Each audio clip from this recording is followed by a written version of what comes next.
반갑습니다. 4월 20일 6주차 서비스 마케팅 강의를 시작하겠습니다. 3월 16일 시작해서 벌써 6번째 강의가 여러분을 직접 보지 못하고 이렇게 비대면 강의로 진행을 하고 있습니다. 아무튼 지금 코로나19 사태도 확진자가 50명 언더로 계속 떨어지고 있는 것 같고, 또 전반적으로 국민 의식에 있어서 사회적 거리두기라든가 또 위생이라든가 각자 열심히 자율적으로 준수하는 그런 모습을 봤을 때 곧 우리도 여러분과 대면하면서 강의가 시작될 것 같다는 그런 생각이 듭니다. 아무튼 비대면 강의지만 대면 강의 못지않게 아무튼 내실 있게 여러분과 함께 공부할 수 있도록 저도 나름대로 준비를 많이 했습니다. 여러분과 함께 이 비대면 강의 속에서 제가 말씀하신 이런 내용들에 대해서 충분히 숙지하시고, 또한 대면 강의 시에 제가 또 비대면 강의했던 내용 전반에 대해서 다시 한번 제가 키워드를 중심으로 리뷰를 꼭 해드리겠습니다. 그러니까 너무 크게 염려 마시고 비대면 강의에 나름대로 열중해 주시기 바랍니다. 오늘은 서비스 마케팅 믹스 7P 중에서 서비스 사람 관리입니다. people이죠, people. 아주 중요합니다. 이 세상은 사람 중심 세상이 돼야 되거든요. 근데 사람 중심 세상이 아닌 물질 중심 세상이라든가, 특히 돈과 결부돼 가지고 모든 걸 물질 만능주의로 보는 세상, 참 인간을 피폐하게 만들지 않습니까? 이 서비스에서 사람의 중요성을 인식하고 어떻게 하면 사람을, 다시 말씀드려 서비스 입장에서 고객을 왕처럼 모실까 하는데 포커스를 두면서 기업들이 아주 고군분투하고 있다 하는 걸 우리가 느낄 수가 있습니다. 그래서 서비스 기업에 있어서 사람이란 어떤 의미인가, 그 다음에 내부 마케팅은 뭐고 또 관계 마케팅은 뭐가 있는지, 어떤 것인지, 여기에 대해서 여러분과 함께 3시간 동안 공부하도록 그렇게 하겠습니다.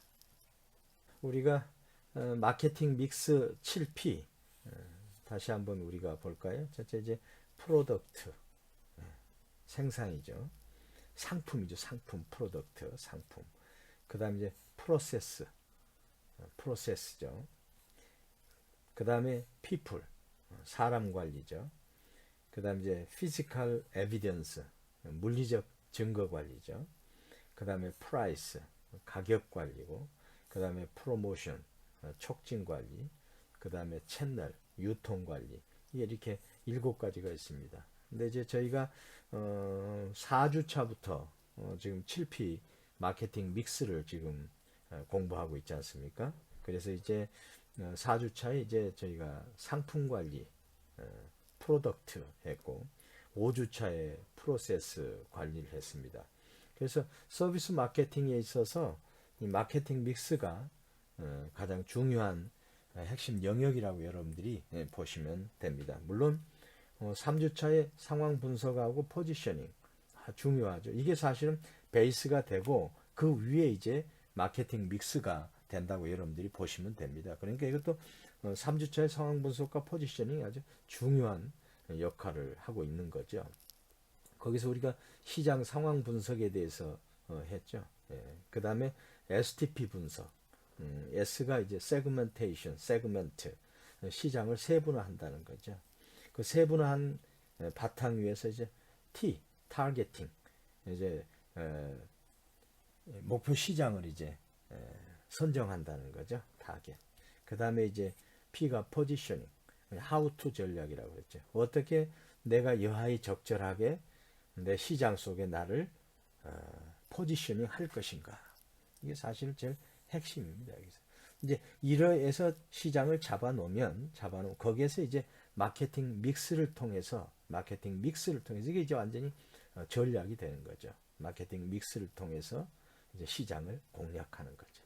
그래서 이 마케팅 믹스는 믹스라고 한 이유는 어느 하나의 관리 항목만이 필요한 게 아니고 7개 항목이 다 상호작용 속에서 다 똑같은 중요성을 가지고 있다. 그래서 이것을 함께 잘 조합하고 융합하고 그 다음에 이걸 잘 어떻게 보면 안배를 해서 시장에 런칭을 했을 때 소비자들로부터 제품에 대한 호응을 얻을 수 있다 하는 거였죠. 그래서 우리가 이제 7P에서 이제 오늘 피플 사람 관리인데 믹스 부분에 있어서만 다시 한번 리마인드를 간단히 하고 그리고 본 강의 들어가도록 그렇게 하겠습니다. 서비스 상품 관리에 있어서 내가 몇 가지 사항을 강조해 드렸는데 서비스 상품은 종류에 대해서 제가 먼저 핵심 서비스가 있고 그 다음에 보조 서비스가 있다고 그랬죠. 비행기를 예를 들면 핵심 서비스는 이제 A라는 지점에서 B 지점까지 고객을 모시는 거 이게 핵심 서비스겠죠.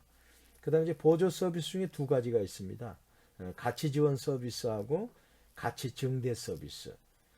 그래서 가치 지원 서비스는 이제 핵심 서비스를 지원한다 해서 지원이라고 그랬어요. 가치 지원. 그 대신에 핵심 서비스의 가치를 높여주는 측면도 있는 거죠. 그래서 뭐 발권이라든가 이런 데 있어서 핵심 서비스를 운영하는데 편의성을 제고시켜 주는 거. 그걸 이제 가치 지원 서비스라고 그랬고. 가치 증대 서비스는 이제 핵심 서비스 지원하는 개념과는 무관하지만 전체적으로 이 서비스 자체죠. 핵심 서비스와 보조 서비스 자체를 다른 경쟁사와 차별화될 수 있도록 강화하는 서비스. 예를 들어 마일리지라든가 항공사에 있어서. 그다음에 레스토랑 같은 데서 놀이방을 잘 만들어서 다른 고객에까지 함께 연계시켜 가지고 그 레스토랑 분위기를 정숙시키게 함으로 인해서 만족도를 높이게 한다든가 이런 건 이제 그 가치 증대 서비스. 다시 말씀드려서 식당에 놀이방이 있을 이유는 없는 거죠. 핵심 서비스는 아니죠. 근데 놀이방이 가치를 증대할 수 있는 서비스다 해가지고 서비스 상품에 있어서는 핵심 서비스와 보조 서비스가 있다. 그 다음에 보조 서비스 중에는 가치 지원 서비스하고 가치 증대 서비스가 있다. 제가 이렇게 말씀을 드렸고 그 다음에 서비스 브랜드 관리. 서비스에는 브랜드 관리가 중요하다 그랬죠. 왜 그랬죠?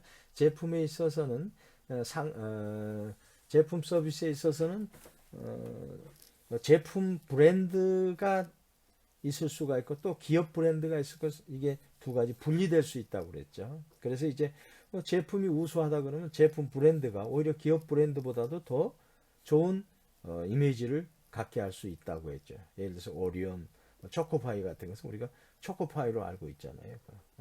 그래서 그 기업하고 기업보다는 그 상품, 제품에 대해서 더 이미지가 머릿속에 먼저 떠오르는 그런 경우가 있을 수 있죠. 근데 서비스는 사실은 이제 기업이 곧 브랜드라고 보시면 됩니다. 그래서 핵심 브랜드명이 바로 서비스에 있어서의 핵심이다. 핵심. 그래서 이제 브랜드는 어떻게 우리가 해야 되느냐? 뭔가 독특해야 된다고 그랬죠, 제가. 그 다음에 뭔가 제품하고의 연관성, 서비스하고 연관성이 있어야 된다고 그랬고, 그 다음에 기억이 용이하도록 해야 된다고 제가 말씀드렸고, 그 다음에 이제 유연해야 된다. 유연성 네 가지를 제가 브랜드의 특성을 가져야 된다고 말씀을 드렸습니다. 그 다음에 이제 효과적인 브랜드 창출을 또 하는 방법에 대해서 제가 말씀드렸죠. 첫째는 시장 조사를 통해서 시장 조사하는 게 뭐죠? 고객의 마음을 읽는 거죠. 그 다음에 이제 브랜드만 좋으면 뭐하죠? 안 되죠. 서비스 자체가 내재된 서비스가 튼실해야 그 브랜드가 오히려 가치가 있는 거죠. 브랜드는 좋게 설명했는데 서비스가 나쁘다 그러면 이게 잘못된 거 아닙니까? 그럼 이게 효과적인 브랜드 창출이 안 되는 거죠. 그 다음에 현재의 것에서, 왜냐하면 브랜드를 하나 만드는데 굉장히 비용이 많이 들고, 그 다음에 그 성공 실패를 장담할 수 없지 않습니까? 그래서 현재의 것에서 핵심 브랜드를 창출하라. 그 다음에 이제 고객 정서를 항상 고려하라고 했고, 그 다음에 이제 브랜드 내재화, 이게 중요한 얘기죠. 뭐냐면 브랜드 속에 직원이 거기에 포함된다. 기업 문화가 거기에 포함돼야 된다 이거죠. 그래서 직원들도 이 브랜드에 대해서 확실한 자신감, 그 다음에 교육을 통해서 확실한 지식, 이 모든 게 다 갖춰진 상태에서 브랜드를 홍보할 때 효과적인 브랜드 창출이 가능하다. 이렇게 말씀을 드렸죠. 그 다음에 이제 제가 말씀드렸던 거 이제 서비스 신상품 기획에 대해서 신상품도 중요합니다. 왜냐하면 상품은 기술의 발달로 인해서 서비스 상품이 자꾸 수명이 단축되고 또 새로운 서비스가 창출되고 그러지 않습니까? 그렇기 때문에 기업이 살아남기 위해서는 항상 서비스 신상품에 대한 그런 준비를 항상 해야 되는 거죠. 그럴 때 이제 신상품을 기획할 때는 이제 첫째 대규모 혁신. 혁신이란 이제 존재하지 않는 시장을 만든다는 거죠. 대규모 혁신. 어렵지만 한번 혁신을 시키면 시장을 선점할 수 있는 효과가 있기 때문에 수익의 대부분을 독점할 수가 있습니다.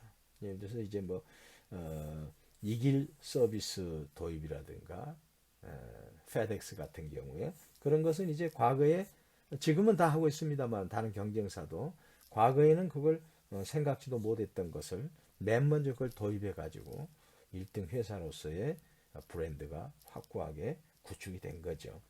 그 다음에 이제 뭐 신규 사업을 한번 창출한다. 신규 사업도 서비스 신규 사업이 아주 중요합니다. 그러니까 신규 사업도 항상 염두에 둬야 되고, 그 다음에 이제 기존 시장을 위한 신상품을 또 개발해라. 그건 뭐냐면 이제 뭐 주유소를 하고 있다. 그럼 거기에 이제 정비 서비스까지 함께 함으로 인해 가지고 기존 시장을 유지하면서 정비 서비스로 인해서 고객한테 도움도 주고 또 수익도 증가되고 이런 식으로 신상품 기획을 할 수 있다. 그 다음에 이제 서비스 상품의 이제 계열을 확장한다. 이제 중식, 석식만 식당 했던 게 조식까지 플러스 해가지고 그 샐러리맨들한테 필요한 아침 조식을 제공한다든가 이런 게 이제 계열을 확장하는 거죠. 계열을. 그 다음에 이제 항공사 같은 경우 새 노선을 취향한다는 거. 그럼 이제 기존 이용한 고객들이 또 그 신노선에 있어서도 이용할 수 있는 편의가 제공되는 거죠. 그렇게 해서 서비스 신상품을 계열 확장한다. 그래서 서비스 신상품의 핵심은 뭐냐면 고객 마인드에 충실한 혁신입니다. 기업만을 위한 신상품을 기획하면 무조건 실패합니다. 그래서 고객을 만족을 위한 고객 가치 증대를 위한 그런 신상품이 기획이 돼야 된다. 그다음에 이제 서비스 상품의 종류에 대해서도 제가 말씀을 드렸죠. 종류는 뭐냐면 이제 서비스 상품을 분류하는 데는 세 가지 요소가 있다고 했죠. 첫째 이제 인식된 위험, 고객이 그 위험의 정도에서 어느 정도 인식하고 있는가. 그 다음에 구매 노력을 고객이 얼마나 쏟고 있는가. 그 다음에 고객이 관여도가 그 상품에 대한 관여도가 높냐 낮냐. 여기 세 가지가 이제 분류 요소의 핵심입니다. 그래서 이제 분류해 보면 편의 서비스. 이건 뭐 인식된 위험도 낮죠. 구매 노력도 낮죠. 고객 관여도도 낮죠. 뭐 현상소 같은데 그냥 아무 현상소 가서 그냥 맡기면 되는 거 아닙니까? 그 다음에 이제 선매 서비스. 이거 이제 먼저 가서 이제 한번 조사해야 되고 뭐 그러죠. 그러니까 이제 인식된 위험도 있죠 또. 그 다음에 구매 노력도 해야 되고요. 고객의 관여 정도도 어느 정도는 있어야 되고. 이게 뭐냐면 이제 치과를 뭐 옮긴다든가 뭐 미장원을 옮긴다든가 할 때 이 선매 서비스. 그 다음에 이제 세 번째 전문 서비스. 이건 인식된 위험도 높죠 이건. 그 다음에 구매 노력도 굉장히 노력을 기울여야 되죠. 그 다음에 고객의 관여도 굉장히 깊습니다. 예를 들어서 콘서트, 유명 가수 콘서트 간다는데 거기서 못 볼 가능성도 있기 때문에 구매 노력에서 굉장히 치밀하죠, 이게. 그 다음에 고객의 관여는 그 유명 가수하고의 어떤 깊은 그 인지적인 뭔가 연결이 있기 때문에 관여도가 높은 거죠, 고객이. 그 다음에 인식된 위험도도 이게 못 볼 수 있는 위험이라든가 그런 여러 가지 것도 높을 수가 있죠. 그래서 그걸 이제 전문 서비스라고 합니다. 그래서 서비스 상품은 편의 서비스, 선매 서비스, 그 다음에 전문 서비스가 있다. 그 다음에 이제 서비스에도 수명 주기가 있다고 했죠. 제품과 마찬가지로 도입기가 있고요. 그 다음에 성장기가 있고, 그 다음에 성숙기가 있고, 그 다음에 쇠퇴기가 있습니다. 그래서 도입기에는 비용이 많이 들고 위험성도 있고 상당히 좀 힘든 과정이죠. 그러나 먼저 선점해서 도입을 했을 때 무슨 장점이 있다? 성장기의 수익을 거의 독점할 수 있다. 그러니까 성장기가 되면 이제 경쟁이 막 시작됩니다. 그 경쟁 시장을 선점하기 때문에 이익을 많이 가질 수가 있다는 거죠. 그래서 이제 투입 비용을 다 해소하고도 남는 겁니다. 성장기. 그래서 기업들이 서비스 기업들이 사실 중요한 건 도입기에 있어서 시장을 선점하기 위한 노력이 굉장히 중요해요. 그래야 성장기에 자기의 과실을 원하는 만큼 따먹을 수 있거든요. 근데 성숙기는 이제 너무 많은 경쟁자들이 거기에 막 들어오기 때문에 수익이 떨어지는 측면이 있어요. 그 다음에 경쟁이 너무 심화돼 가지고 시장으로서의 매력이 점점 떨어지는 거죠. 그러니까 성장기는 블루 오션이라고 본다면 성숙기는 이제 레드 오션이 되는 그런 거죠. 그리고 나서 이제 쇠퇴기가 접어든. 여기 쇠퇴기에도 이제 이거 다시 한번 제품을 리디자인 한다든가, 그 다음에 신상품 기획을 준비한다든가, 그냥 퇴출 준비를 한다든가, 여러 가지 필요한 절차를 이 성숙기하고 쇠퇴기 지나가는 과정 속에서 만들어야 된다고 제가 말씀드려서 서비스 상품 관리를 제가 핵심을 간단히 말씀드렸고요. 그 다음에 이제 두 번째 이제 제가 5주차에 프로세스 관리를 했지 않습니까?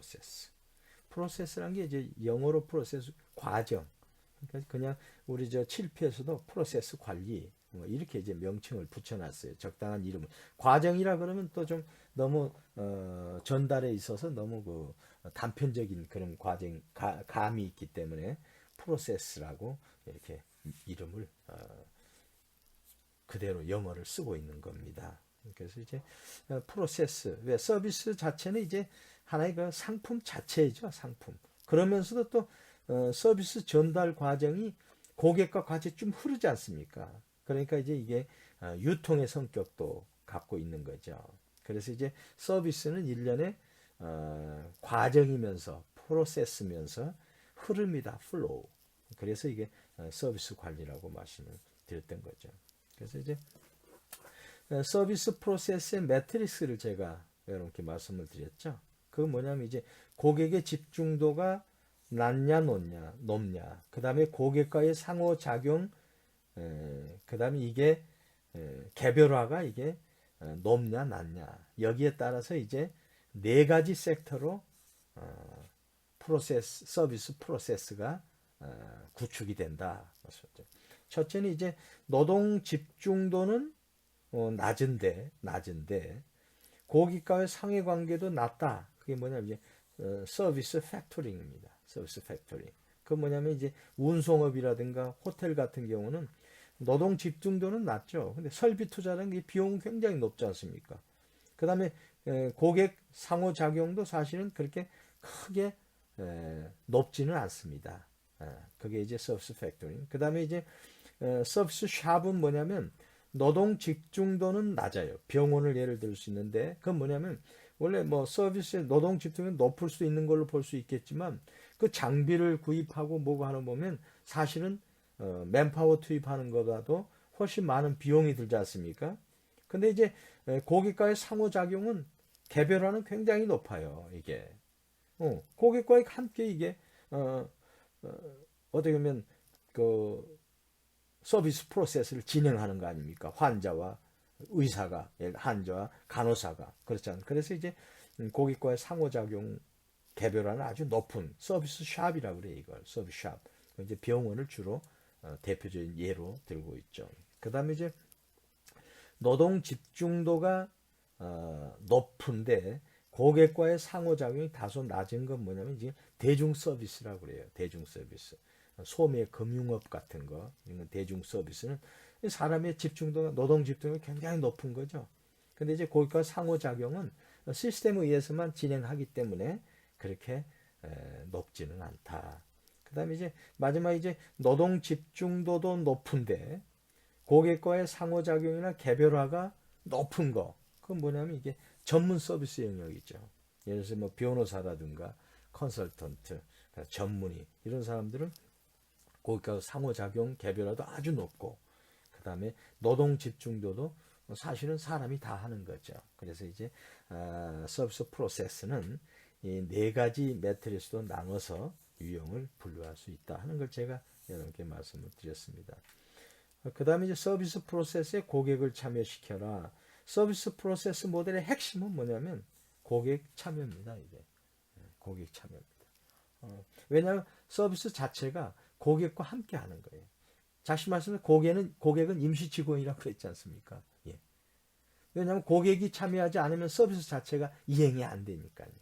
그래서 이제 고객을 참여시켜라. 그래서 기업이 있고, 그 다음에 기업 문화가 바탕에 있고, 그 다음에 직원과 고객이 함께 프로세스를 진행해야 성공적인 서비스 프로세스다. 이렇게 한다 제가 말씀을 드렸죠.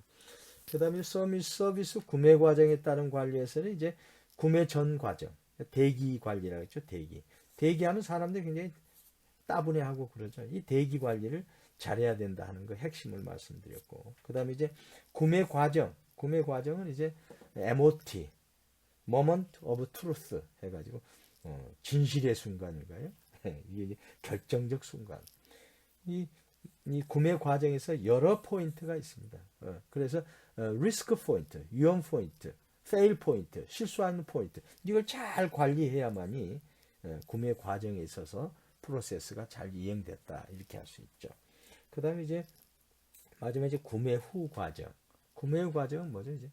이게 피드백하는 과정이죠. 그러려면 이게 어떻게 잘 진행되는지 명확히 볼 수 있는 도식화된 자료가 있어야 되겠죠. 그래서 이제 피시본 다이어그램 해가지고 생선뼈처럼 해가지고 우측에 이제 문제가 됐다. 항공이 지연됐다 그러면 어디에 지연되는 것을 무슨 이유로 해서 다 지연된지 쭉 고객, 그 다음에 직원, 그 다음에 기업 해가지고 다 조사하는 것. 여기에서 나오는 이제 페일 포인트라든가 이런 걸 다 우리가 확인할 수 있지 않습니까? 그럼 거기만 집중적으로 개선해 나가면 항공 지연, 예를 들어서 항공 지연의 문제가 해소될 수가 있는 거죠. 그래서 이제 서비스 프로세스는 대기 과정, 그 다음에 구매 과정, 구매 후 과정이 다 중요하게 진행돼야 된다.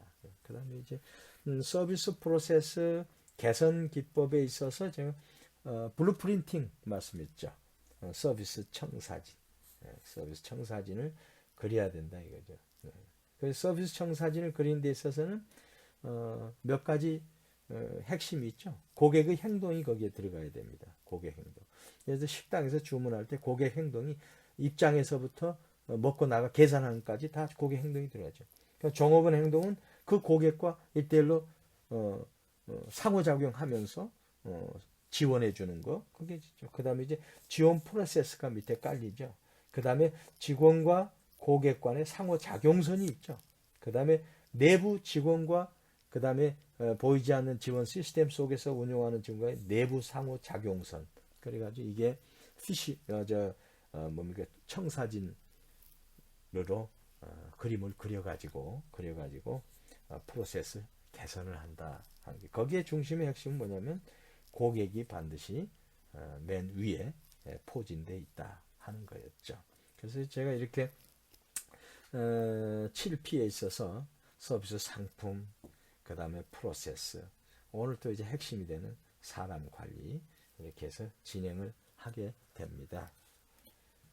6주차의 강의 이제 서비스 사람 관리, 서비스에 있어서 서비스 기업에 있어서 사람이란 내부 마케팅, 관계 마케팅 진행을 하겠습니다.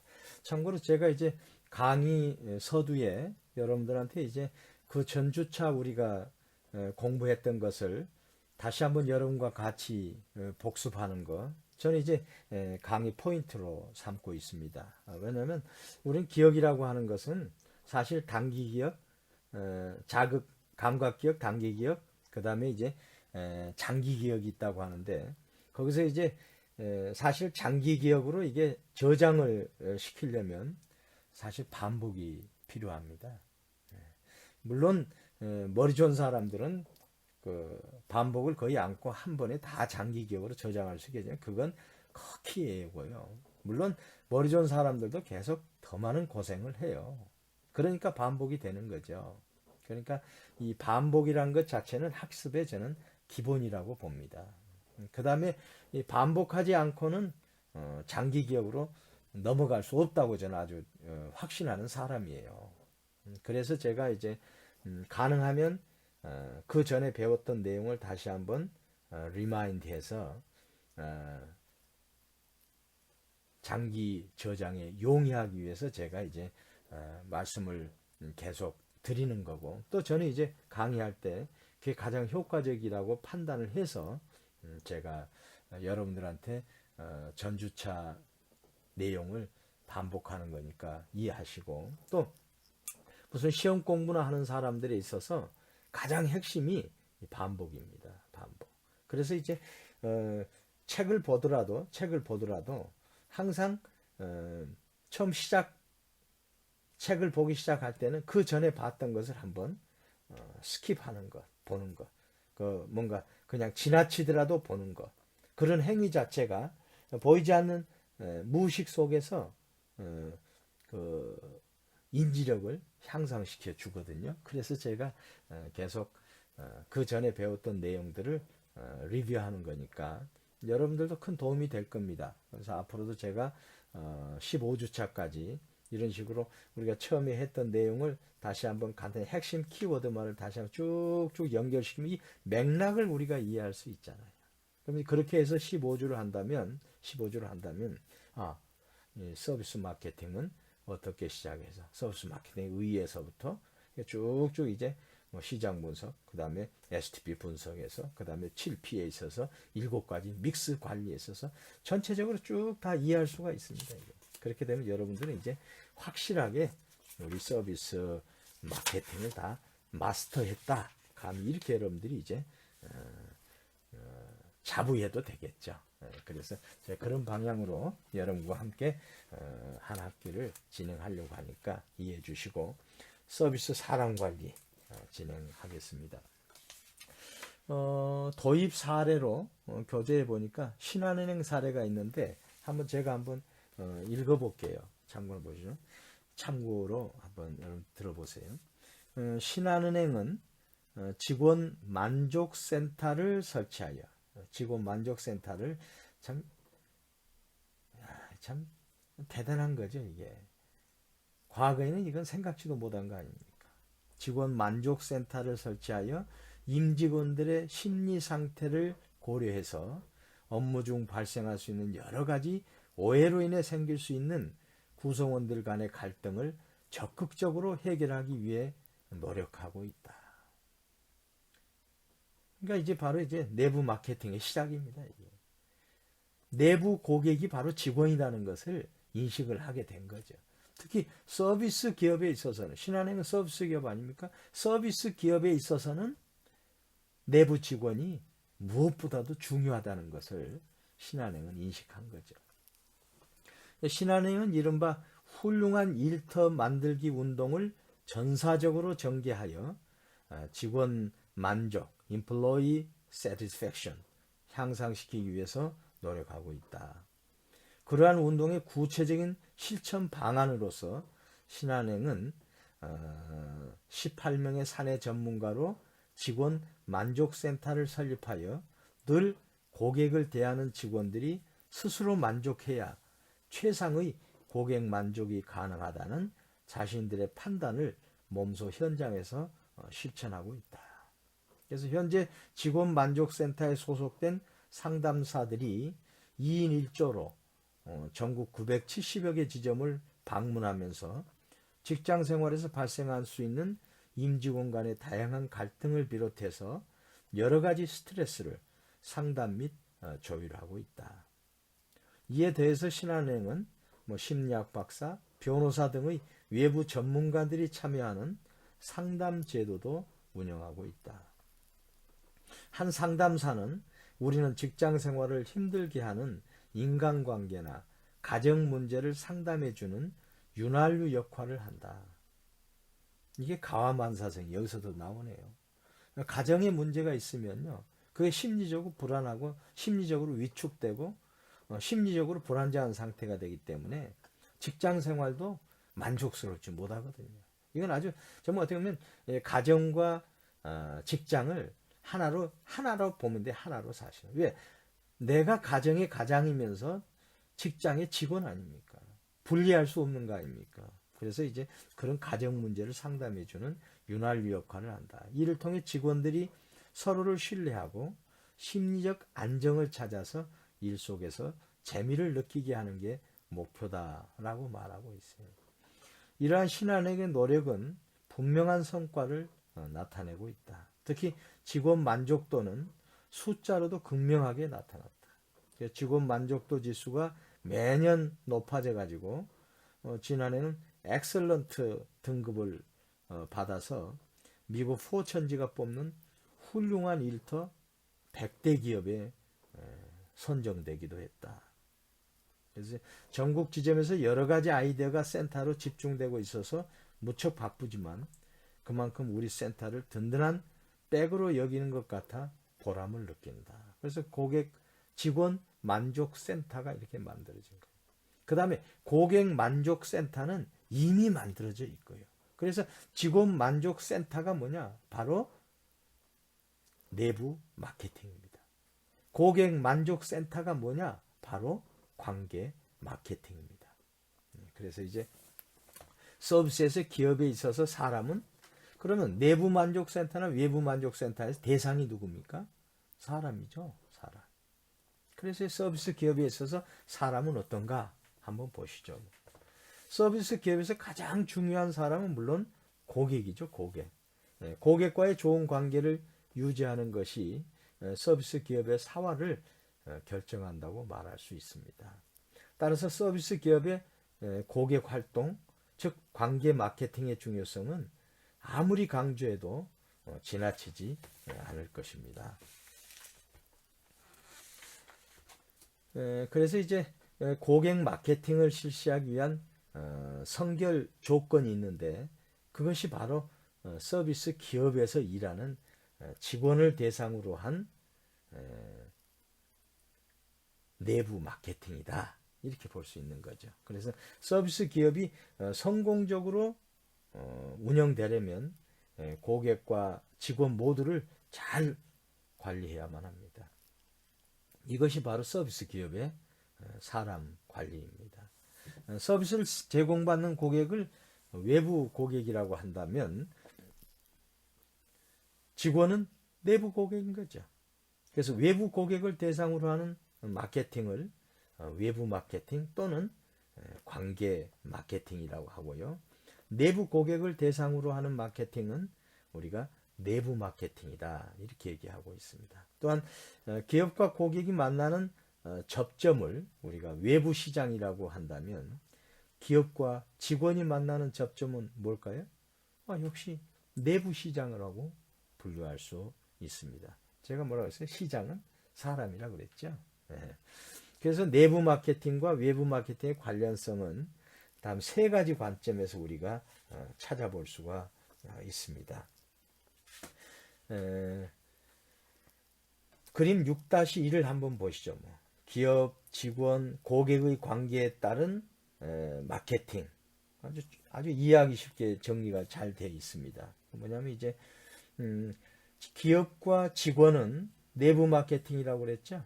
거기에 이제 고객과의 약속을 지키고자 하는 기업 내부의 노력이 거기에 포함되어 있는 거죠. 그래서 직원한테는 교육을 시키고 그 다음에 기업의 경영 철학이라든가 고객 철학에 대해서 직원들의 교육을 시키고 직원들이 그것을 인지하고 내부에 이제 그것을 뭐랄까요? 내부에 체화시킨다고 하는 게 좋겠네요. 내부에. 하고 기업은 기업의 이념, CEO의 경영 철학 이런 걸 가지고 직원들과 고객 관리를 서로 하는 거죠. 내부 고객 관리를 하는 거죠. 그게 내부 마케팅입니다. 그 다음에 이제 외부 마케팅은 뭐냐면 기업과 고객과의 관계가 외부 마케팅이죠. 그럼 여기에는 기업은 경영 철학, 최고의 서비스, 그 다음에 고객 만족 경영 이런 게 다 포함돼서 고객한테 전달될 수 있도록 그렇게 해야 되는 거죠. 그 다음에 이제 직원과 고객은 상호작용적 마케팅, 약속의 이행입니다. 그러니까 이제 기업은 직원을 통해서 교육을 하고 뭐하고 기업은 광고나 기타 행위를 통해서 고객과의 어떤 호의성 내지 교감을 유지하면서 중요한 게 이제 약속의 이행이죠, 이게. 그래서 직원과 고객이 서로 상호작용적으로 막 일방적이 아니라 이거죠. 이것은 주고받는 관계고 그렇지 않습니까? 그 다음에 서로 도움을 주고받는 관계고 그 다음에 서비스 자체 행위를 함께하는 관계, 상호작용적 마케팅이거든요. 그래서 서비스에서 사람은 누구냐? 바로 직원이고 또 고객이다. 그래서 고객을 중시하기 외부 고객이다. 외부 고객을 중시하기 위해서는 내부 고객 만족도 마찬가지로 등가로서 중요시 해야 된다.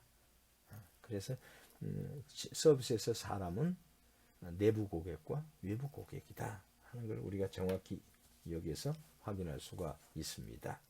내부 마케팅, 서비스 기업은 이제 두 종류의 고객을 갖고 있다 말씀드렸죠.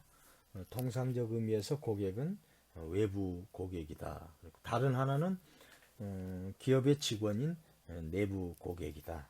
그래서 이제 서비스 기업은 외부 고객에게는 어떤 상품을 판매하고 그렇죠. 내부 고객에게는 내부 상품으로서 업무를 판매한다. 인터널 프로덕트. 그래서 내부 마케팅이란 직원을 최초의 고객으로 보는 거죠. 그래서 그들에게 어떤 서비스 마인드나 고객 지향적 사고를 심어주고 더 좋은 성과를 낼 수 있도록 동기부여 활동을 동기부여하는 활동이라고 우리가 정의할 수가 있습니다. 서비스 제공에서 직원은 매우 중요합니다. 그 이유는 첫째, 그들 자체가 서비스이기 때문이죠. 예를 들어서 미용사나 변호사, 의사, 그들 자체가 서비스죠. 곧. 그 다음에 이제 그들은 고객의 눈에 비치는 어떤 조직 그 자체다 이거죠. 기업의 이미지를 형성하는데 그런 사람들을 보고 기업 이미지를 판단하지 고객이 다른 무슨 외생 변수를 가지고 판단하지 않지 않습니까? 그래서 기업 이미지를 형성하는데 사람, 조직 그 자체이다. 이것을 인식한 기업이 이제 맨 먼저 디즈니랜드가 이걸 인식했다고 그래요. 그래서 이제 직원들에게 이제 온스테이지 자세를 교육하고 있다. 바로 있는 현재의 그 자리. 그래서 그들은 마케터이기 때문에 또한 이제 마케터 직원 스스로가 마케팅 활동을 수행하고 있다. 그래서 이제 서비스 제공에 있어서 직원은 매우 중요하다. 자체가 서비스고 그들이 곧 기업 이미지이고 그들이 이제 마케팅 활동을 직접 수행하기 때문에 기업이 곧 직원이 곧 기업의 핵심이다. 이렇게 보는 거죠. 칼 알브레이트는 조직 외부에 양질의 서비스를 제공하려면 먼저 조직 내부에 양질의 서비스를 제공할 수 있는 체제를 구축해야 한다. 그러면서 이제 서비스업에서 공통적으로 발견되는 직원의 응대 태도 불량을 서비스 칠거지약이라고 명명을 했습니다. 그래서 이제 이러한 내부 마케팅은 기업에게 있어서 일종의 경영 전략으로 우리가 이해해 볼 수 있다. 그러니까 직원들이 제대로 훈련받지 못하거나 그 다음에 자신이 직무를 제대로 못 한다거나 그 다음에 외부 고객에 대해서 어떤 긍정적인 제도를 갖지 못한다면 그 뭐 사내 시스템이 발전했다 할지라도 고객의 만족을 얻지 못하니까 기업은 성공하지 못하겠죠. 그래서 최고 경영자는 내부 마케팅의 전략적 중요성을 제대로 이해하고 적극적으로 예산과 인력을 투입해야 하는 거죠. 그렇지 않고 단순히 구애만 그친다면 내부 마케팅 활동은 성과를 내지 못할 것입니다. 그래서 이제 이게 이제 경영 철학으로 이제 심어져야 돼요. 근데 참 이런 마인드가 그다음에 이런 중요성을 언급한 게 1960년대 이후라고 하는 사실. 그러니까 그 전에는 이제 어떻게 보면 직원을 고객으로 보지 않았죠. 하나의 어떻게 보면 급여를 주고 그 용역을 사는 그런 개념으로 단순하게 생각을 했죠. 그 다음에 상명하복. 불과 몇 년 전입니다. 뭐 위에서 목표를 주고 그대로 이행하는 수동적인 그런 태도를 갖도록 만들었죠. 근데 이제 기업이 경쟁이 심화되고 하면서 이런 내부 마케팅의 중요성이 커지고 하니까 학자들도 여기에 대해서 깊이 있게 연구를 하고 이런 좋은 아이디어들을 기업에 제공하고 있는 겁니다. 그래서 이제 칼 알브레이트가 칠거지약이라고 했는데요. 칠거지약이 사실은 그 유교 도덕에서 나온 얘기거든요. 칠거지약은 이건 다른 내용입니다만은 참 이 세상이 말이죠. 이렇게 지금 우리가 굉장히 발전된 세상 속에서 살고 있다는 것을 우리가 느끼는 게 과거에는 칠거지약이 뭐냐면요. 아내를 내쫓을 수 있는 7가지 조건이 칠거지약이에요. 유교에서. 무서운 얘기 아닙니까 이게? 예를 들어서 첫째 부모한테 불순한다거나 그 다음에 자식이 없는 경우 어떻게 자식 없는 게 무슨 그 엄마의 책임인가요? 대부분 아빠의 책임이에요 사실은. 그 다음에 무슨 음행을 했다든가 그 다음에 뭐 투기 시기 질투 그 다음에 뭐 무슨 뭐 병에 걸렸다든가 병에 걸리면 보호해줘야지 왜 보내요? 말도 안 되지. 그 다음에 뭐 구설에 오른다든가 오해도 있을 수 있고 뭐 그러는 거예요. 또 시기 질투 속에서 또 나올 수 있는 거고 그렇지 않습니까? 그 다음에 도둑질 뭐 이런 것 자체를 하면은 아내를 쫓아도 정당하다 이렇게 얘기했다는 거예요. 이게 얼마나 고루합니까? 지금의 잣대로 보면은 전혀 이해가 안 되죠. 그게 우리의 과거 속에 하나의 역사적인 현실이다 이거죠. 그러니까 이 학문도 이게 꾸준히 발전돼 오면서 그때는 깨닫지 못했던 것을 이렇게 깨닫는 거예요. 그러니까 환경이 바뀌었다는 거죠. 환경. 지금 우리 글로벌한 환경도 바뀌었기 때문에 이런 칠거지약을 얘기하면 아마 매장될걸요. 그렇지 않습니까? 그렇게 되는 거예요. 또 하나 제가 항상 이제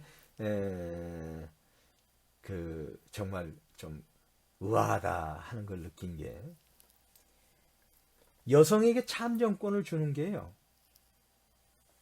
영국이 맨 먼저 했는데 그게 1918년 어간이에요. 그 다음에 이제 미국이 1920년도에 이제 여성 참정권을 줬어요. 근데 프랑스 자유를 달라 예친 프랑스는 언제는 1946년에야 여성 참정권을 줬다는 거예요. 이게 난 이런 걸 보고 좀 이해가 안 됐어요. 이게 엄마이자 아내이자 이 가족에 있어서의 핵심인데도 왜 이렇게 정치적인 문제에 있어서 홀대를 했을까? 그 전으로 들어가면 아주 더하죠 보면. 그러니까 그 상황 속에서 마치 그게 정당한 것처럼 스스로들이 거기에 매몰돼 버렸다고 그럴까요? 지금도 그런 면이 많이 있을 수가 있죠 사실은. 그래서 역사는 진보한다는 걸 저는 믿고 있어요. 지금 미국이 자유주의 국가로서 최고를 구가하고 있잖아요. 전 세계 자유주의 국가 하면 미국을 생각하고 있지 않습니까? 근데 미국도 아주 정말 우리가 봐서 참 이해 못할 그런 일들이 많이 있었어요. 노예 해방 선언이 언제입니까? 링컨 대통령. 1863년이에요, 그게요. 지금으로부터 얼마 전입니까? 한 157, 8년 전 아닙니까? 노예 해방된 게. 흑인을 사람으로 안 본 거예요. 짐승으로 본 거거든요, 그게. 개나 가축으로 본 거죠, 사실은. 모든 생명 유탈권이 뭐냐 하는 게 다 주인이 갖고 있는 거예요. 그걸 사고 팔고 하잖아요. 사람을. 그게 바로 불과 157년 전 우리 조선 말기 정도 되네요. 그때까지 그랬어요.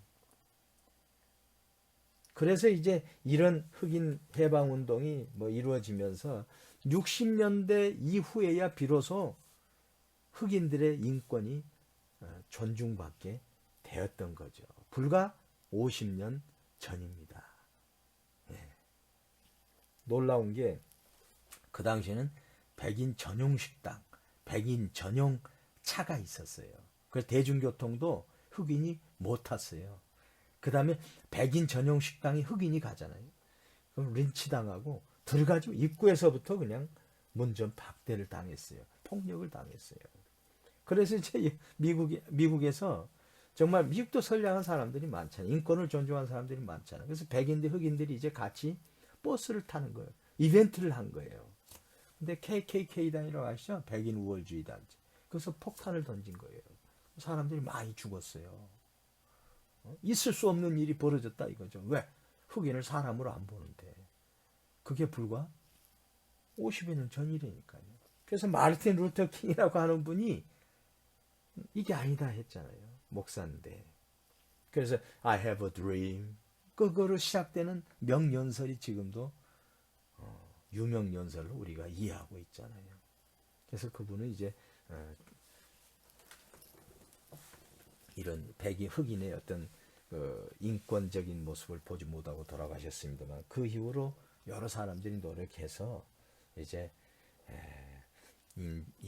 뭐 인권이라든가 인종의 평등이라든가 자유라든가 이런 게 돼서 지금의 이제 반듯한 미국이 만들어진 거죠. 그러니까 사람은 시행착오에 의해서 완성이 된다고 보시면 돼요.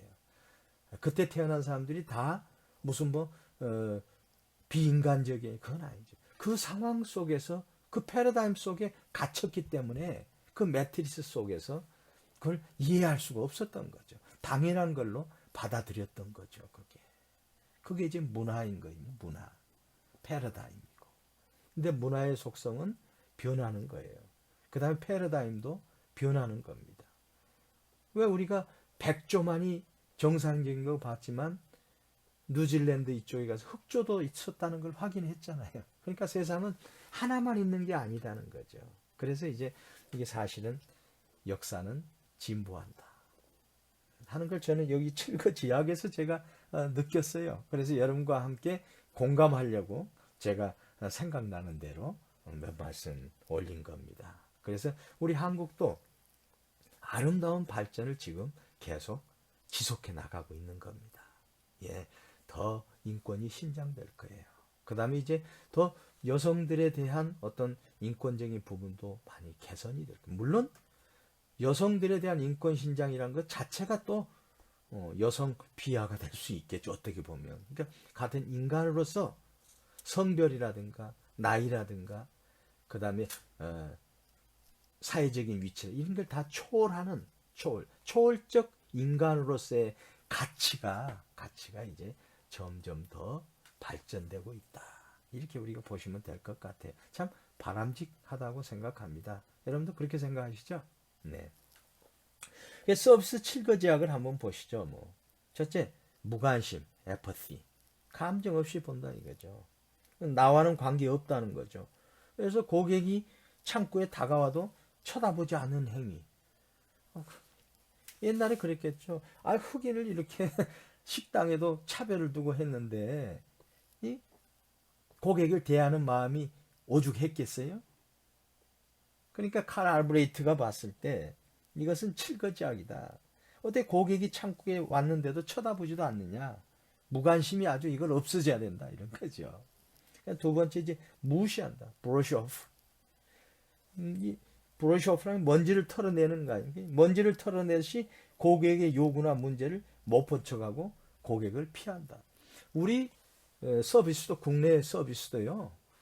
사실은 지금 막 고객 만족 뭐하고 하지 실질적으로 이것도 얼마 안 됐어요. 이렇게 고객 만족을 부르짖은 게요. 근데 여러분들 잘 못 느끼겠죠. 저희는 이제 기성세대부터 쭉 이어져 오면서 그런 걸 느꼈기 때문에 격세지감을 느끼는 거죠. 예. 그 다음에 이제 세 번째, 냉담, coldness. 고객에게 귀찮으니 저리 가주세요라는 식으로 적대감을 표하고 퉁명스럽고 친근하지 못하고 고객 사정을 고려하지 않고 조급함을 표시하는 거. 근데 이거 자체는요, 우리는 지금도 볼 수 있어요, 사실은. 뭐냐면, 공무원들. 사실은 우리 세금으로 그분들 월급 받아가잖아요. 근데 지금 많이 좋아졌더라고요, 좋아지기는. 왜냐면 제가 무슨, 예를 들어서 제가 뭐 학위라든가 이런 졸업 증명서 이런 거 떼려고 하는데, 바로 그걸 공공 서비스에서 다 해주더라고요. 내가 가지 않고 바로 내 PC 앞에서 다 자료를 다 확인할 수 있을 정도로 잘 돼 있어요. 진짜 잘해줘요. 그 다음에 지금 공무원들 굉장히 정말 아주 서비스 정신이 아주 고양됐습니다. 그래서 저도 이제 가끔 동사무소 일보러 가면 자치센터 깜짝 놀래요. 먼저 일어서서 뭘 도와드릴까요 하고 묻고 상세히 설명해주고 또 좀 더 시간이 걸린다 그러면 그 별도 룸이 있더라고요. 거기 가가지고 소파에 앉아서 설명을 들을 수 있게 해주고 아주 굉장히 저는 아주 감동적으로 그걸 봤어요. 그럼에도 불구하고 공공 서비스에 있어서의 고객 만족도는 낮은 측면이 있어요. 공공기관, 공기업 같은 경우 다 우리 세금으로 한 거예요. 솔직히 말씀드려서. 왜? 거기 손해나면 세금 보전 다 해주지 않습니까? 그러면 그런 사람들이 시민들을 고객으로 생각하고 고객으로 관리하고 해야 되겠죠. 근데 그건 마치 군림한 것처럼 하면 안 되는 거죠. 그래서 이제 그런 것도 많이 개선이 됐지만 좋아졌지만 더 좋아져야 할 여지가 필요하다 하는 걸 말씀드린 거예요. 그 다음에 이제 건방떨기 생색. 의사가 환자 다루듯 생색을 내거나 무슨 뭐 어딘지 모르게 건방진 태도를 보이는 거. 의사 그제 일전에 뉴스에 나왔죠. 무슨 치료하는 것을 노래 부르고 춤추고 장난하면서 환자를 마치 놀이개 취급하는 거. 물론 전부는 아니지만 뉴스라는 건 그래요. 사실 사람이 개를 물으면 뉴스가 됩니다. 근데 개가 사람을 물으면 뉴스가 안 돼요. 그러니까 당연한 것은 뉴스거리가 안 된다는 거죠. 극히 예외적인 게 뉴스거리 되니까 그런 게 나왔는데 그렇다 할지라도 어떻게 환자 죽음의 사선에 있는 환자를 앞에 놓고 희낙낙거리고 농담하고 장난치는 그건 안 되는 거죠. 건방떨기. 그 다음에 로보타. 직원이 완전히 기계적으로 응대함으로 인해서 고객 개인 사정에 맞는 따뜻함이나 인간미를 전혀 느낄 수 없는 거. 그런 걸 우리가 가끔 느낄 수가 있죠. 그 다음에 규정을 핑계. 고객 만족보다는 조직의 내부 규정을 앞세우기 때문에 종업원의 재량권을 행사하거나 예외를 인정할 수 없어서 상식이 통하지 않는 경우. 세상에 제일 가장 소중한 가치 상식이죠, 상식. 근데 규정을 내세워가지고 안 된다고 하면 그것도 응대를 잘 해야 되겠죠. 저는 도와드리고 싶은데 지금 이렇게 규정이 이렇게 돼 있는데 이걸 어떻게 해요? 제가 한번 위에 노력을 해보고 방법이 있는지 찾아보고 한번 제가 다시 한 말씀 올릴게요. 한다든가 뭔가 쿠션을 줄 수 있는 그런 과정이 필요하다 이거죠. 그 다음에 7번째 뺑뺑이 돌리기.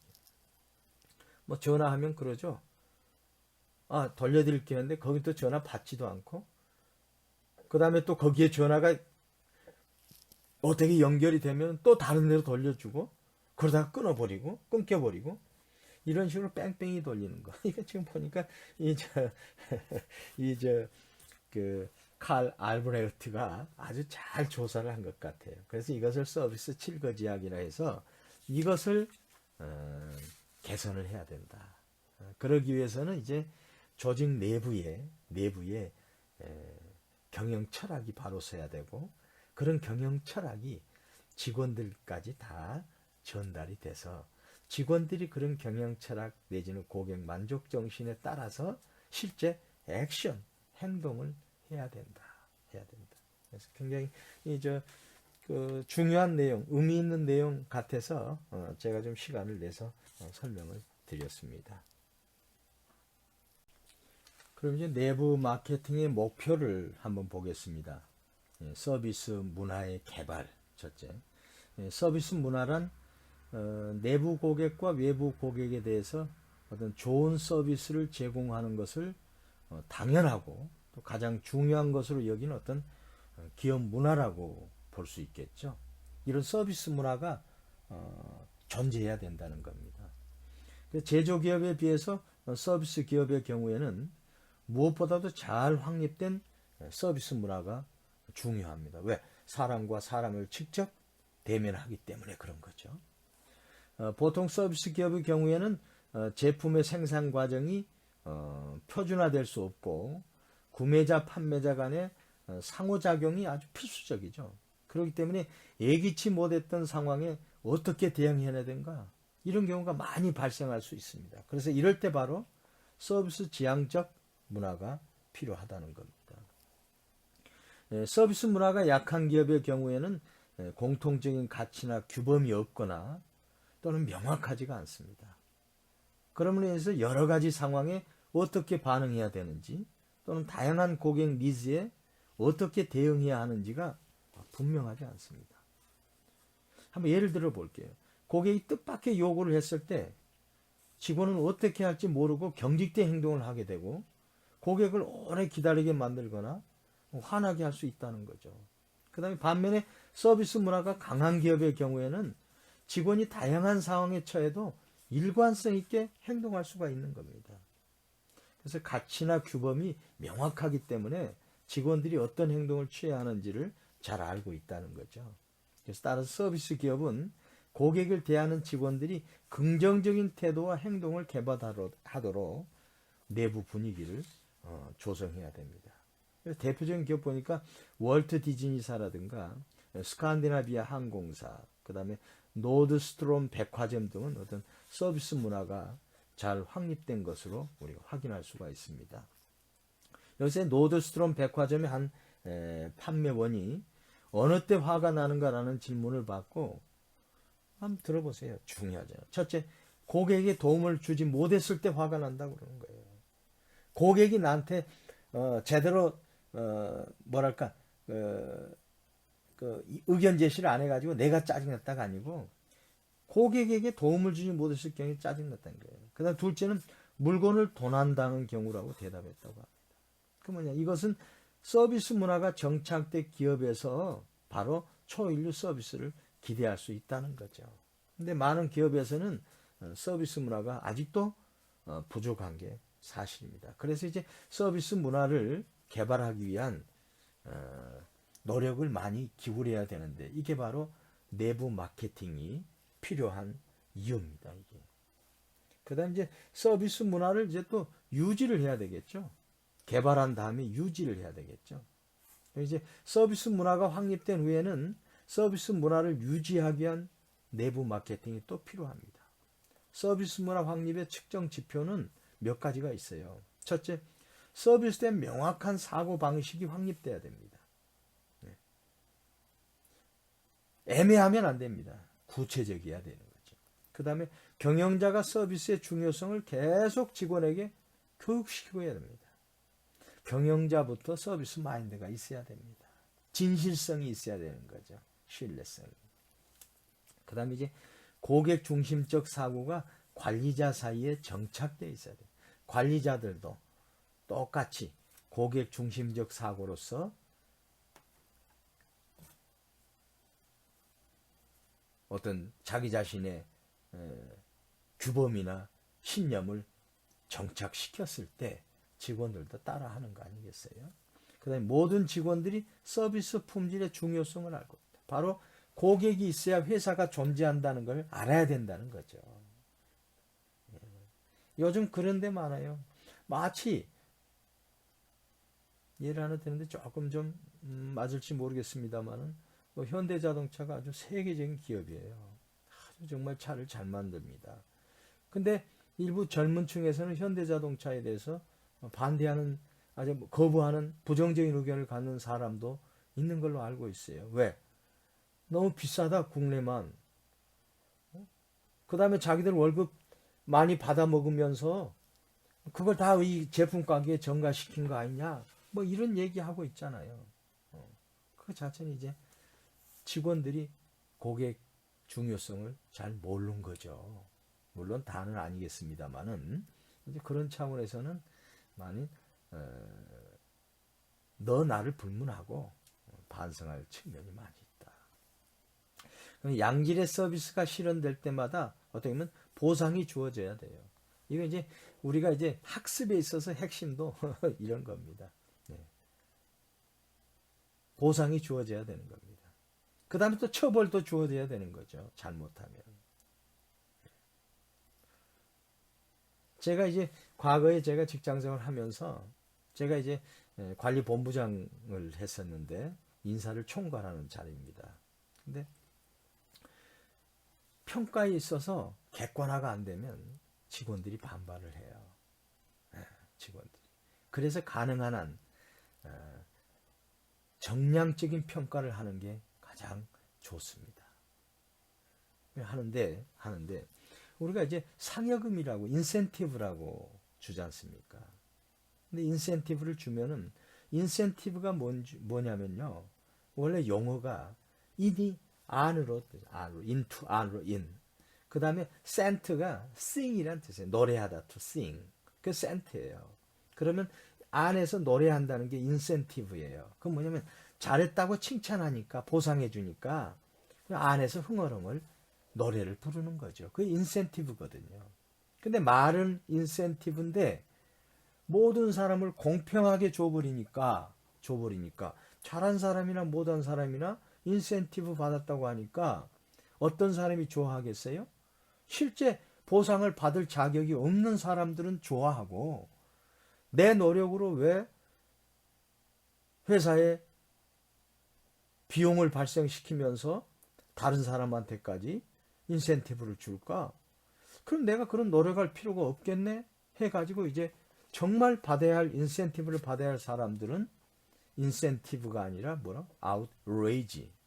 out 밖으로. rage가 분노. 밖으로 표출되는 거예요. 그런 사람들이 이제 노력하려고 하고자 하는 동기부여가 사라져버린 거죠. 그렇게 되면 이제 그 기업이 어떻게 됩니까? 하향 평준화가 되는 거예요. 그러니까 인센티브라고 하는 걸 통해서 상향 평준화를 하려고 기도했던 당초의 목표가 어그러져 버리고 바로 하향 평준화로 추락이 돼 버리고 동기부여가 사라져 버리고 기업이 이제 긍정적인 마인드보다는 부정적인 마인드가 나오고 그래서 이제 인사하는 사람들이 가장 중요하게 여기는 건 뭐냐? 이 보상과 처벌이 합리적으로 적정하게 진행이 돼야 된다는 거예요. 그걸 저도 고민을 많이 했거든요. 그러니까 바로 이제 이런 적절한 보상이 주어질 때 바로 인센티브, 흥얼거리게 돼서 전체 조직에 흥얼거리는 바이러스를 전파해가지고 모든 사람이 그 목표를 달성할 수 있도록 노력할 때 그 기업이 바로 영속적인 기업이 되고 그 기업이 바로 우수한 기업이 돼서 또 고용을 창출해가지고 국가 사회에도 기여하는 그런 역할을 선순환적으로 돌릴 수 있다 하는 거죠. 보상이 아주 중요합니다. 확립된 서비스 문화를 적극적으로 유지하지 않으면 직원의 태도나 기업 내 규범이 쉽게 이전의 사고방식으로 돌아가 버리게 된다는 거죠. 그래서 서비스 문화를 유지하는데 관련된 내부 마케팅은 이렇게 해야 됩니다. 첫째, 관리 방법이 지원적이도록 직원의 서비스 마인드와 고객 지향성을 향상시키는 겁니다. 그러니까 관리 방법 지원, 서포트하는 개념으로 가야 됩니다. 그 다음에 직원들에게 지속적으로 정보와 피드백을 줘요. 우리 회사의 고객 만족도는 이거다 알려줘야 돼요. 조사만 하는 게 아니고. 그 다음에 이제 이게 문제점으로 드러났다 해서 그걸 다시 피드백해야 되는 거죠. 그 다음에 새로운 제품이나 서비스, 마케팅 캠페인 등을 시장에 도입하기 전에 먼저 직원들에게 판매한다. 직원들에게. 일관되게 서비스 마케팅에서 이런 얘기하고 있잖아요. 내부 직원에게 잠재적으로 먼저 주입을 시켜서 그게 내부 직원이 수용할 수 있을 때 그때 바로 고객 마케팅이 가능하다 했지 않습니까? 이게 세 가지 목표를 이렇게 진행해야 된다는 거죠. 그 다음에 이제 새로운 제품 서비스 마케팅 활동을 도입해야 되는 겁니다. 원래 내부 마케팅은 직원들에게 충분히 준비를 못 시키고 새로운 제품이나 서비스나 마케팅 캠페인을 도입했을 때는 문제가 많이 발생이 됐어요. 그래서 이제 이런 문제를 방지하기 위한 방법이 여러 개 등장이 했는데 특히 고객 접점에 있는 직원은 새로운 제품이나 서비스 또는 마케팅 활동에 대해서 충분히 이해하지 못한 경우에는 제대로 자기 자신의 역할을 수행할 수 없죠. 이게 자기 스스로가 그냥 안타까워지는 거죠. 그래서 이럴 때는 어떻게 해야 되냐면 개발 중이거나 상품 판매 중인 신상품을 직원들이 이해하고 수용토록 해야 되는 거예요. 그 다음에 직원들이 새로운 마케팅 활동이나 캠페인에 대해서 먼저 알아야 돼요. 그 다음에 직원들로 하여금의 관계 마케팅 성과에 필요한 여러 업무들을 이해하고 수용하게 해야 된다는 거죠.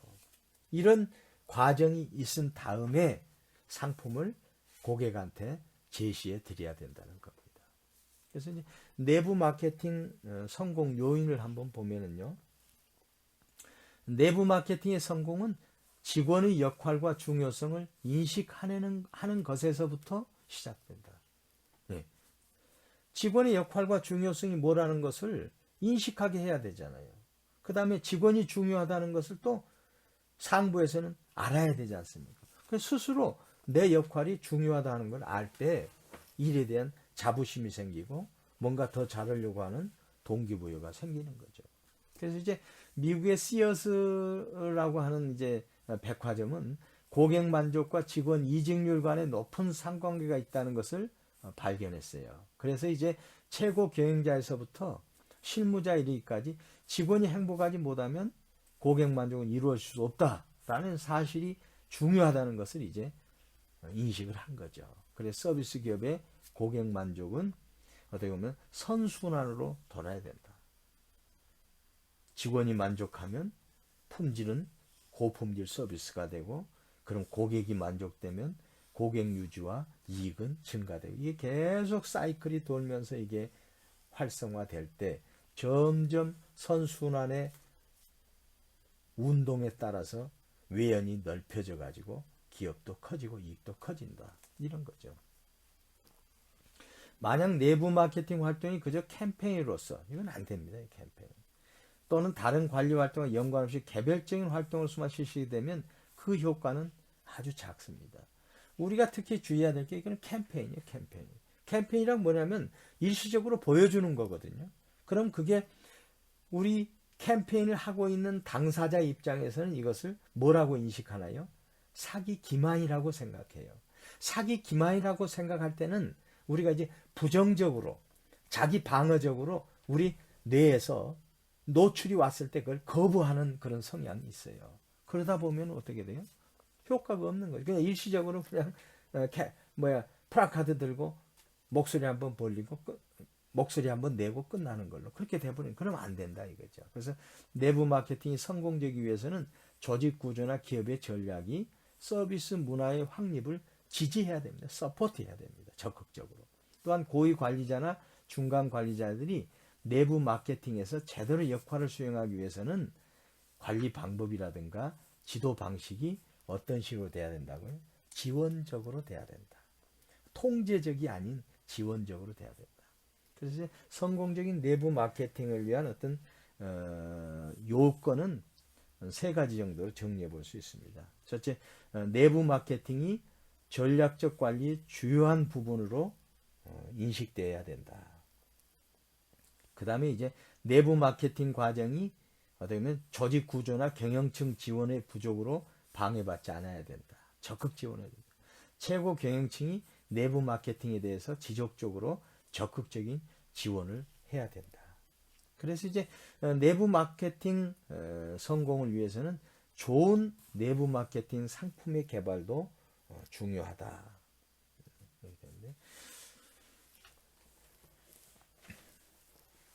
여기 이제 외부 마케팅과 내부 마케팅 비교표를 이제 하나 정리해 놓은 걸 한번 보시죠.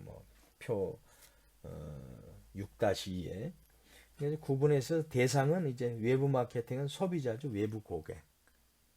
그 다음에 이제 내부 마케팅은 이제 직원입니다. 직원. 내부 고객이죠.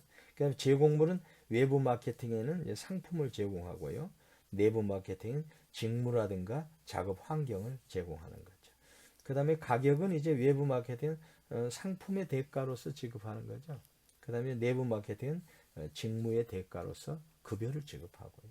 목표는 이제 외부 마케팅은 소비자 만족이고 내부 마케팅은 직원 만족이고, 이 표를 보면 우리가 우리 사람 관리에 있어서의 중요성 내지는 대상에 대한 명확한 이해가 들어올 걸로 생각합니다. 그래서 이제 직원 만족 유형을 그 전문가들이 조사를 했는데 한 5가지로 구분해서 볼 수 있는 것 같아요. 이제 일에 대한 만족, 일에 대한 만족. 지금 하고 있는 일이 내가 자율적인 재량을 가지고 내가 내 성장에 있어서 도움이 되면서 타 부서나 고객에게 공헌하고 있는가 하는 일에 대한 만족. 일에 대한 만족이 없으면 긍정적인 마인드가 생길 수가 없어요. 그 다음에 이제 직장에 대한 만족. 직장에서 가장 중요한 거 보면 이제 상사와의 커뮤니케이션이 중요해요. 정말 저도 한번 인사 담당할 때 직원이 아주 유능한 직원인데 부장이 저한테 이제 상담하러 왔어요. 그러면서 뭐냐면 도저히 내 상사 임원하고는 같이 일 못하겠다.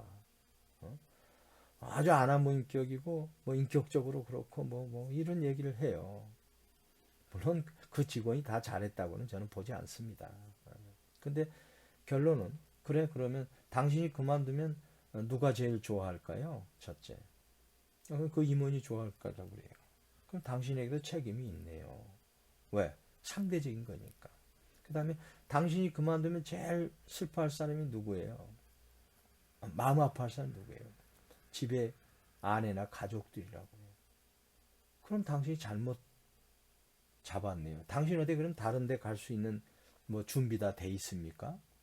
안 돼 있다고 그래요. 그런데 당신이 왜 그만두려고 하죠? 단순히 여러분, 당신은 그럼 감정적으로만 지금 대하는 거 아닙니까?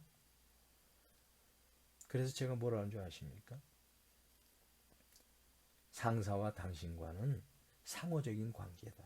다시 말해서 당신도 문제가 있기 때문에 상사가 싫어하는 거고, 상사도 문제가 있기 때문에 당신한테 커뮤니케이션이 잘 안 된 거다. 그걸 좀 노력하되 먼저 당신 주변에 당신 준비 안 돼 있고 가족도 제일 지금 두려워한다 그러면 이 직장 다니는 게 그만둬서 상사하고 헤어지는 것보다 더 큰 만족을 줄 수 있는 거다. 그래서 노력하라. 그래가지고 제가 돌려보냈어요. 그 다음에 상사한테도 제가 직접 그 이름은 거명하지 않고, 물론 이제 그 상사가 다소 좀 독선적인 측면이 없지 않아 있었기 때문에 내가 그걸 좀 당부를 했죠. 사람 하나 부장까지 키우는 게요, 굉장히 어려워요. 돈 많이 들여요. 그런 사람들을 내보내면요, 회사의 핵심 자원들이 빠져나가는 거지 않습니까? 그래서 제가 그걸 해결한 적이 있었거든요. 상사와 커뮤니케이션이 직장 만족에서 굉장히 중요합니다. 그 다음에 동료, 따돌림 같은 게 있으면 안 되겠죠. 그게 이제 우리 지금 잘못된 방향으로 이 따돌림 문화가 막 생기는 거 아닙니까? 그 이제 인터넷이라고 하는 이런 게 발달되면서 더욱 소수적으로 기승을 부리는 것 같아요. 절대 그건 배격해야 될 사안입니다. 그 다음에 이제 결정된 일을 함께 수행하는데 이제 어떤 결속력이 있는가. 이게 이제 직장에 대한 만족도. 그 다음에 이제 인사에 대한 만족 많아요. 공정해야 돼요, 인사는. 예. 가능한 한 공정하려고 노력을 해야 돼요. 왜냐하면 거기 이제 사람의 심리가 개입된 거기 때문에 정말 힘든데, 그래서 인사, 공정한 인사가 돼야 된다 하는 거예요. 그 다음에 이제 근로 조건에 대한 만족, 복리후생이라든가 급여라든가 이런 것은 일한 만큼의 주어질 수 있도록 뭔가 더 잘해주려고 하는 노력을 경영자가 보여줘야 돼요. 그럴 때 근로조건에 대한 만족이 커지죠. 그 다음에 이제 회사에 대한 만족. 그건 이제 어떤 경영 방식이라든가, 그 다음에 이제 외부에서 이 회사를 바라본 시각이 긍정적인가 부정적인가, 이런 것 다 필요하죠. 이 회사에 대한 만족. 그래서 일, 직장, 인사, 근로조건, 회사에 대한 만족이 있을 때 직장 만족이 전반적으로 좋다 나쁘다를 평가할 수 있다. 그래서 이제 내부 마케팅의 목표는 뭐다? 직원 만족의 향상이다. 향상이다. 직원 만족 없이는 뭐다? 고객 만족은 없다. 그래서 이제 도요타 자동차가 그런 걸 잘해요. 일본 기업들이 내부 직원 만족을 잘, 대표적인 게 이제 정년을 없애는 거죠. 그게 이제 일본 기업들의 정적인 경영 관리예요. 그래서 정성적 관리가 일본 기업 문화를 많이 지배했어요. 근데 미국은 뭐냐? 정량적 관리예요. 그래서 MBO 관리라 그러지 않습니까? 그래가지고 다 숫자화 해가지고 계량화해서 관리를 해요. 근데 미국 경영자들이 분석해보면 일본 기업들이 왜 이리 잘 나가지? 20년 전에 일본 기업들이 최고였어요. 전 세계에서.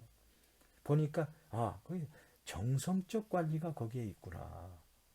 그 인간 관리가 거기에 함께 있구나 하는 걸 본 거죠. 그래서 이제 경영자들이 경영 전문가들이 그 이후에는 정성적 평가와 정량적 평가를 적정히 안배해야 된다 하는 결론을 냈던 거죠. 그래서 이제 도요타 자동차는 고객 만족의 기본 전제가 직원 만족이다. 그래서 스스로 만족하는 직원이 고객을 만족시킬 수 있으며 친절도 자연스럽게 고객에게 전달되는 것이다. 그래서 일방적으로 고객 만족을 강요해서 직원이 불만을 느낄 때 진정한 의미의 고객 만족은 불가능하다. 예를 들어서 고객을 만족시키기 위해서 근무 시간이 8시간인데 야 3시간 더해 해가지고 한다든가. 그러면 이제 고객 만족을 직원이 실천하겠어요? 안 하죠. 그건 희생인데 그렇지 않습니까? 아니면 그 이상의 돈을 주거나 동의를 받거나. 그래서 커뮤니케이션이 중요하다는 거죠. 그래서 이제 그게 이제 소위 이제 WIFM 해가지고 이제 What's in it for me? 내게 무슨 도움이 되는가? 라는 질문에 대한 답을 직원들이 이해하고 받아들여야 직원의 자발적 참여를 통해서 고객 만족이 가능하다 이거죠.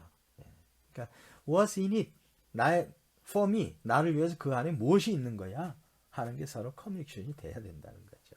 그래서 이제 성공적인 내부 마케팅을 위해서는 고객 지향성을 결코 잊지 말아야 됩니다. 내부 마케팅을 강조하다 보면 직원의 복지나 만족 그 자체가 마치 최종 목적인 것처럼 착각할 수 있습니다. 그렇지만 그 궁극적인 목적은 고객에 대한 긍정적인 서비스와 서비스 마인드를 높여서 고객을 만족시키겠다는 것임을 결코 잊지 말아야 됩니다. 춘향전에 보면은 이몽룡이가 변사업도한테 시를 하나 읊조린 게 있지 않습니까? 총루낙시 밀루낙이면 촛물 떨어지는 소리에 백성의 눈물이 떨어지고 가성고쳐 원성고라. 이 관가의 노랫소리 높아질 때 국민의 원성은 높아진다. 뭐 이런 거 썼잖아요. 그 참 오랜만에 그 내용을 제가 기억하다 보니까 참 그러네요. 근데 그 마찬가지예요. 내부만 내부 축제로서 잔치해버리면 안 된다 이거죠. 사실은. 그것 자체는 내부의 그런 흥분된 힘, 만족된 힘, 즐거운 힘, 이런 에너지가 어디로 가야 되냐? 궁극적으로 고객한테 가야 된다는 거죠. 그게 바로 내부 마케팅이 성공했다고 보는 겁니다.